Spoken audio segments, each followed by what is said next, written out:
Halo guys, selamat datang di kelompok analisa kredit. Nah, ini chat-chat kita, diskusi-diskusi kita, semua tentang materi-materi ada di dalam grup ini, teman-teman.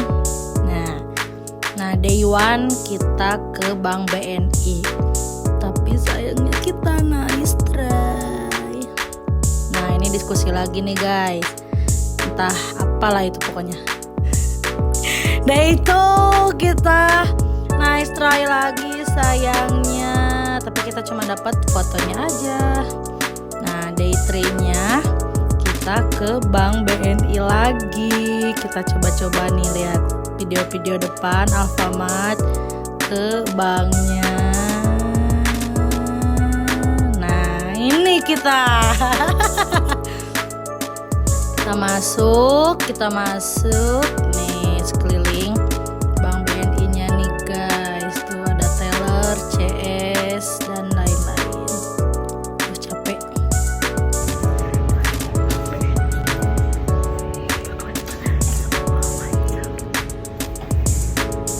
Nah, ini dia video diskusi kita bersama Ibu Pimpinan Kepala Cabang Bank BNI-nya. Simak ya. Mengenai proses yang ada di bank siap. Saja produk kredit yang dapat diajukan secara offline di bank BNI. Baik, bukan di BNI itu ada beberapa jenis kredit. Bisa dibagi dua, ada kredit konsumtif, ada kredit produktif. Bedanya apa? Kalau untuk kredit konsumtif itu dipergunakan untuk bisa pembelian KPR, pokoknya kebutuhannya konsumtif aja ya. KPR, pembelian rumah, renovasi rumah, misalkan ada yang mau minjem buat nikahin anaknya, buat sekolah, itu konsumtif namanya. Kalau produktif seperti apa? Produktif itu satu, modal usaha ya, untuk bisnis, pembelian tempat usaha, itu produktif. Nah, untuk dikonsumtif kita ada yang namanya BNI Gria, itu untuk pembelian rumah. Ada juga namanya BNI Multiguna buat renovasi rumah, buat sekolah lagi, buat nikahin anaknya, untuk apapun pokoknya itu bisa dengan multiguna. Terus kita ada BNI Flexi. BNI Flexi itu apa? Perusahaan yang bekerja sama dengan BNI, misal karyawannya kan gajinya di kami ya, di BNI. Nah, untuk yang si perusahaan dan pegawainya penggajiannya melalui BNI itu bisa melakukan pinjaman tanpa agunan, namanya KTA kalau lebih umum. Kalau di kami namanya Flexi. Jadi bisa minjem ke BNI, jaminannya dia bekerja di perusahaan di Unsil, yaitu jadi sebagai pegawai tetap. Jadi kita ngasih pinjaman, namanya Flexi. Itu ada Flexi. Ada juga namanya BNI Instan. Misalkan Neng Silvi punya deposito di sini, saya perlu uang, depositonya misalkan 100 juta ya, terus Neng perlu uang, saya tapi nggak mau nyairin si deposito, saya perlu uang cuma 20 juta misal. Neng bisa ngajuin kredit ke BNI, jaminannya deposito tersebut ya. Jadi deposito tersebut sebagai jaminan, keluarlah uang 20 juta, nanti Neng bisa cicil. Boleh mau yang ngambil berapa tahun, mau nanti misalkan saya mah nanti baru bisa punya uangnya setelah 1 tahun kemudian. Nah, bisa baru 1 tahun baru dikembalikan untuk yang 20 juta. Itu untuk yang konsumtif ya. Terus kalau untuk yang produktif apa aja? Nah, yang paling kecil kita ada yang namanya KUR. Kalau yang KUR nih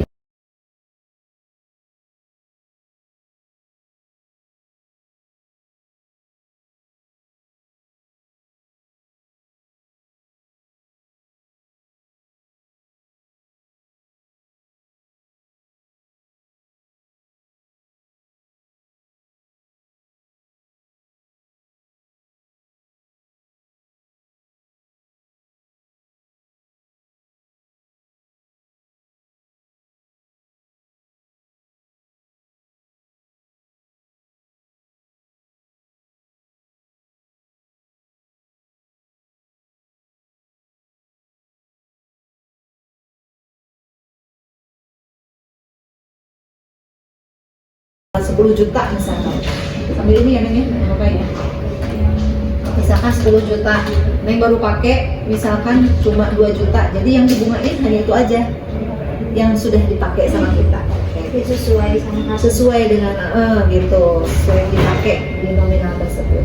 Oke, boleh. Apalagi Neng lanjut? yang kedua. Bagaimana cara Bank BRI menentukan suku bunga untuk setiap produk kredit yang ditawarkan? Oke. Untuk suku bunga otomatis kan kita ada regulasi dari pemerintah atau di dalam hal ini mungkin OJK ya, OJK dan juga kita ada di manajemen pusat.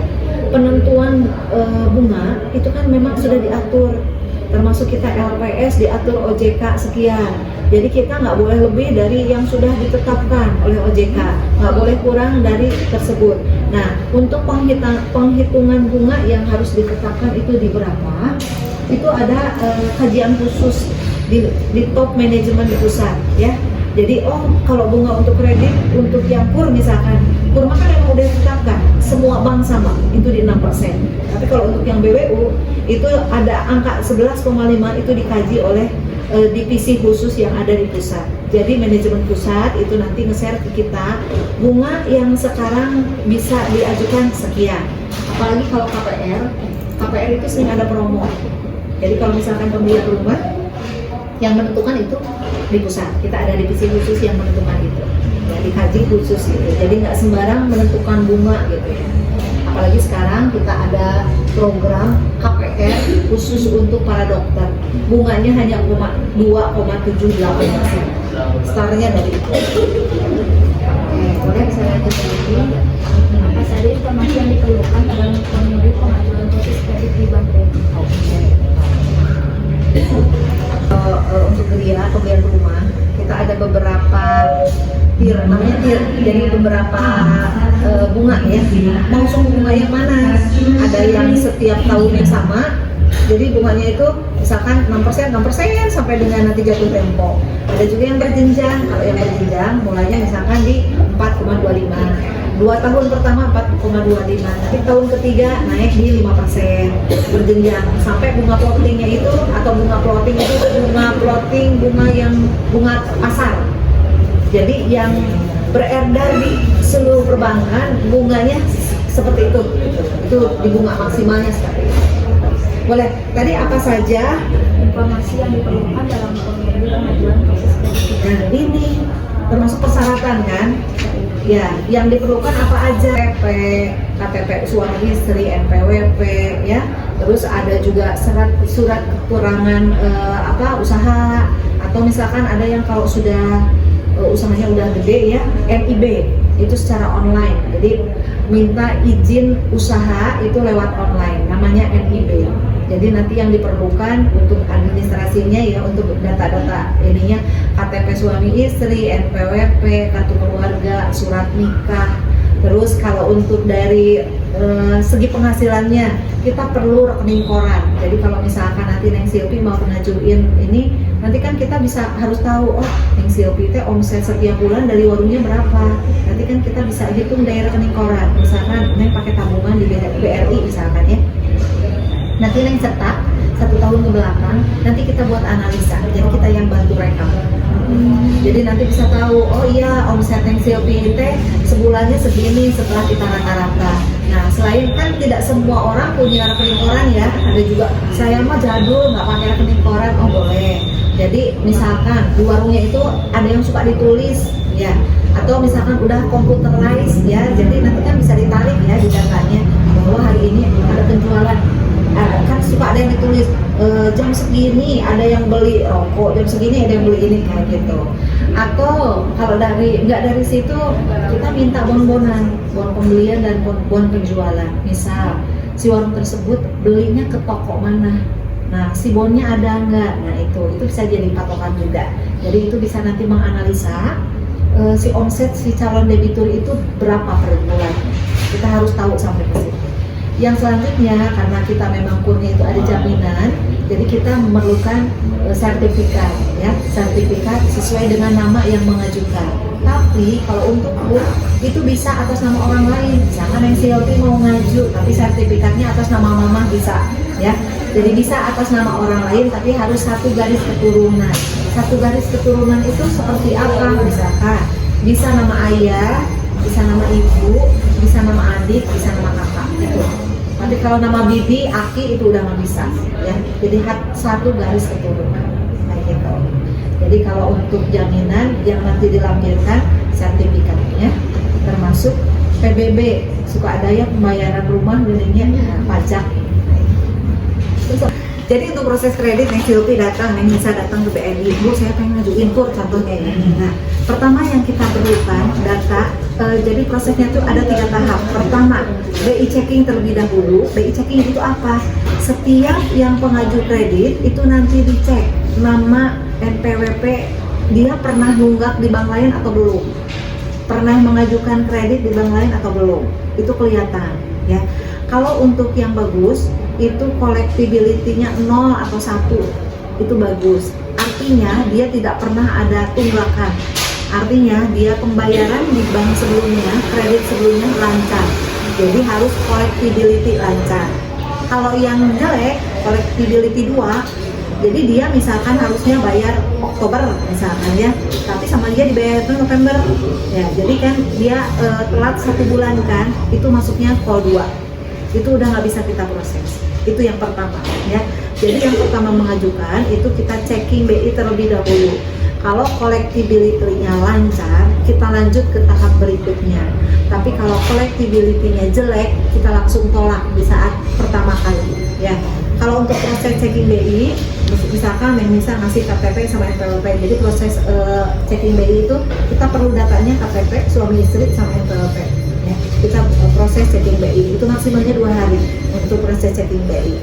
Nah kalau itu udah lolos, kita ke tahap selanjutnya, itu dianalisa keuangan apa aja, mulai ke berkas.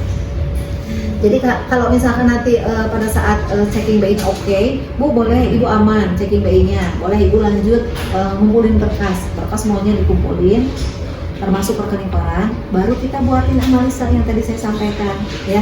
Jadi dari 1 tahun pertama kita rekap, jadi misalkan ada keluar masuk, nanti di rata-rata yang masuknya berapa. Nah, misalkan nanti ibu biasanya ngambil untung dari 1 barang harganya berapa ya, kira-kira aja itu. Jadi kalau misalkan oh iya ibu jatuhnya misalkan untuk omset setiap bulan misalkan ibu 10 juta. Nah patokannya kalau misalkan ini 10 juta untuk omset, kita ambil 50%-nya. 50% dari 10 juta tersebut 5 juta. Nah 5 juta inilah yang dijadikan patokan ibu bisa mengangsur setiap bulan. Jadi kalau 5 juta ibu pengennya misalkan pengennya 4 tahun, yang 5 juta mana yang 4 tahun? Ada enggak? 5 juta misalkan ini jatuhnya ke sini 250. Oh, ibu dapatnya 250 kalau dilihat dari omset bulanan. Nah, kalau misalkan sudah diketahui di omsetnya sekian, baru di tahap selanjutnya itu apa? Jaminan.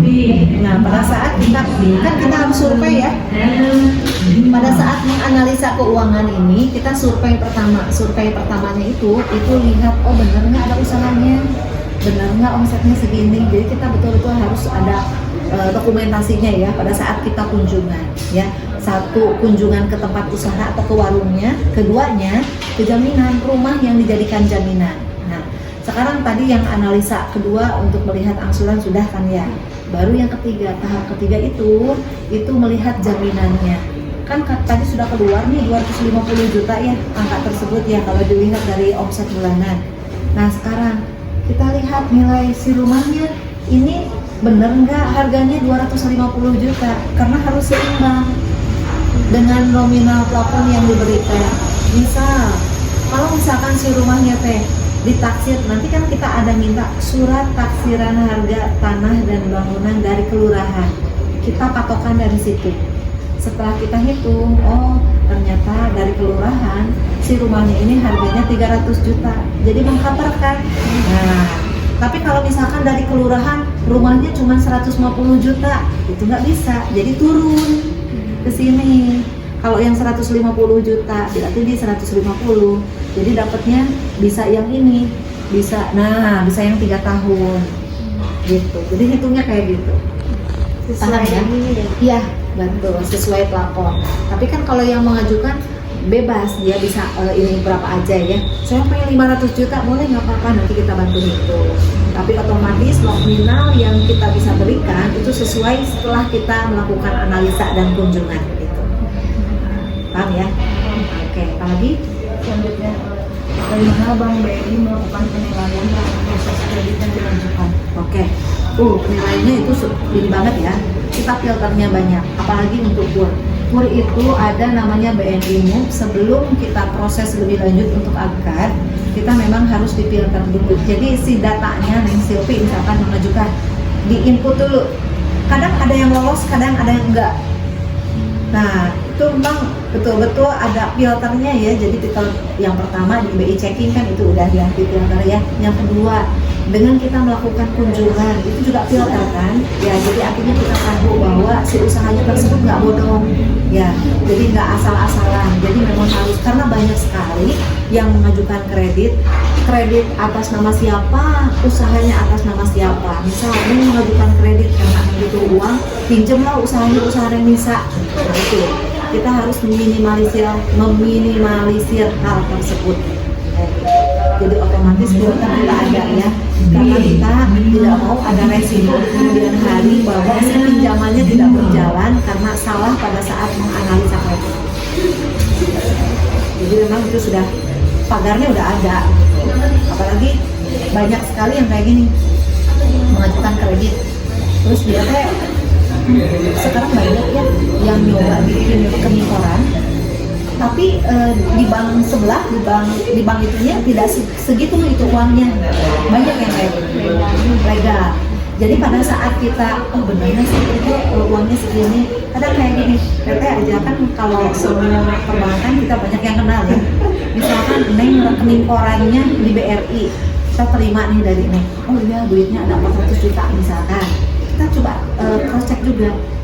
Ini benar nggak ada ngajuin kredit misalkan gini ini segini, iya betul. Jadi kita memang suka ada cross check. Terus itu yang pertama. Yang kedua, kita cross check pada saat survei.